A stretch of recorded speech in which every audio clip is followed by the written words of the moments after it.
So what is this holiday of Ошана Раба? It's a holiday that contains the whole energy of Sukkot. It's encompassed the whole thing. The Ari suggests that we actually read before midnight the whole book of Deuteronomy, and also after midnight to go out and to check the shadow that reflected by the light of the moon. And by looking at the shadow, if you know how to look at, obviously it's not just the physical shadow, there's like a physical shadow and the internal shadow that is shining inside the physical one. You can actually tell if the person did his Chava or not. What is Chava? Chava, it's one of the major purpose why we are on earth. Chava means to return. We know that we came from the endless, and our goal is to return to the endless. So we need to do the work to return to the endless. Means to reconnect ourselves with the light. In simple words, Chava, it's actually to commit to be a conduit of the light.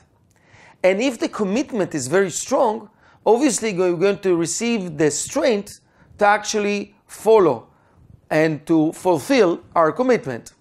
The problem is that we commit and we're not always following.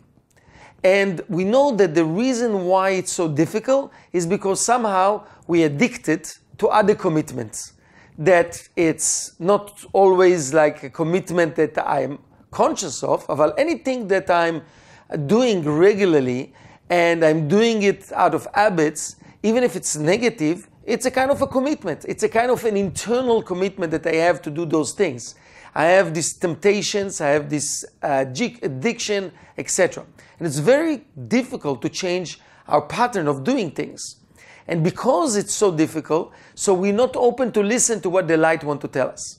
So basically, every year, we are judged, we receive the energy according to our commitment, to whatever we commit to do.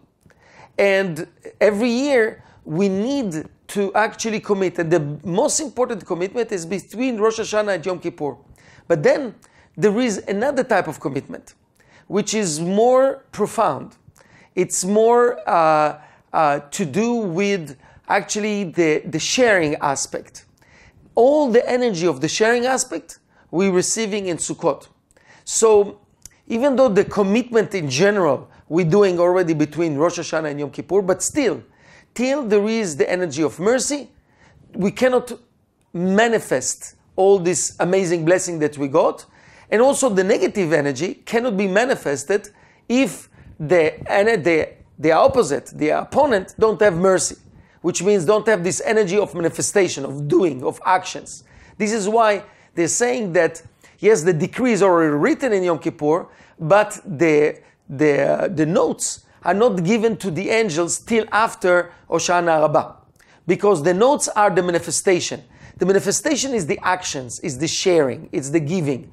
So this is the time that either we get the energy to share, or the negative forces out there get the energy to share, which means the negative decree.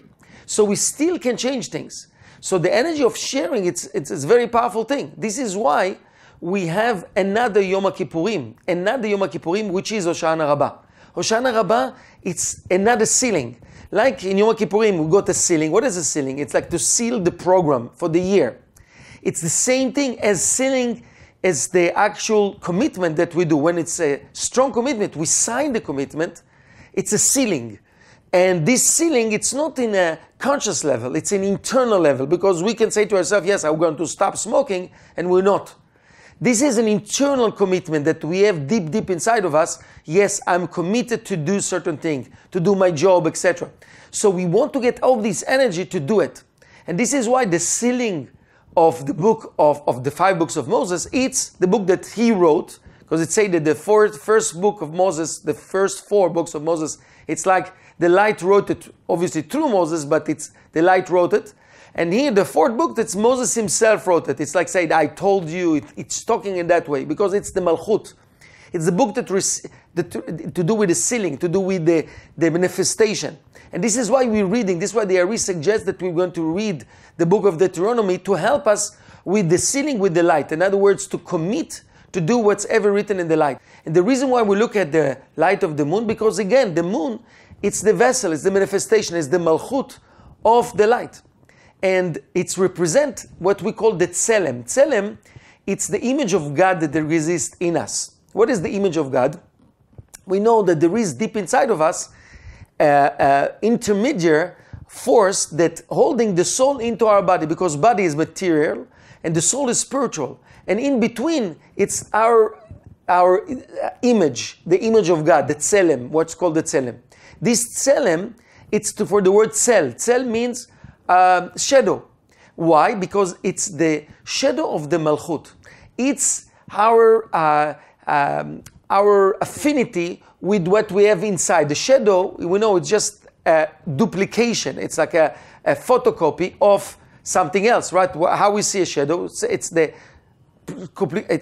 duplication of something else. So what we see really, we see like our commitment, because our self-image is our commitment. When we say, okay, I'm going to be a doctor, I am a doctor, or I am a good person, and I'm doing good things because this is who I am and what I am, so I become a good person and do these good things, or become a doctor and do good things.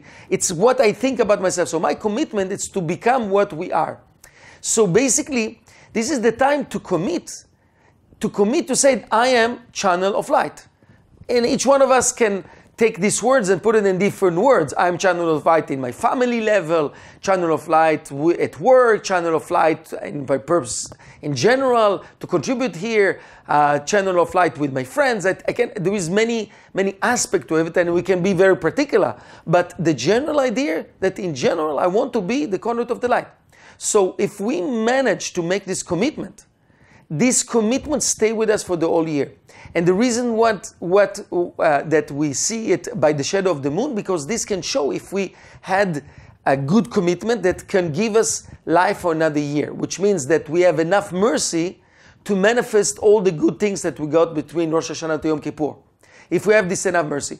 And God forbid, if we don't have the mercy, the other side have the mercy to manifest negative things that's written about us.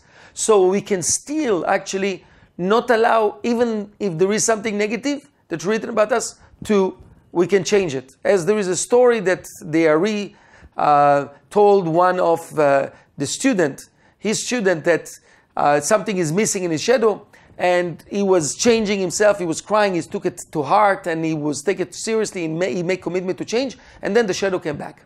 And then his year was okay. So we can still change things. That's the whole point of it. And even if we don't know exactly details, just the fact that we are putting ourselves into this judgment, it's awakening ourselves to change, to become better, etc., which is why we're doing it. This is an opportunity for us to have this amazing preparation for a new year with amazing strength to do the right thing all year long. Thank you very much.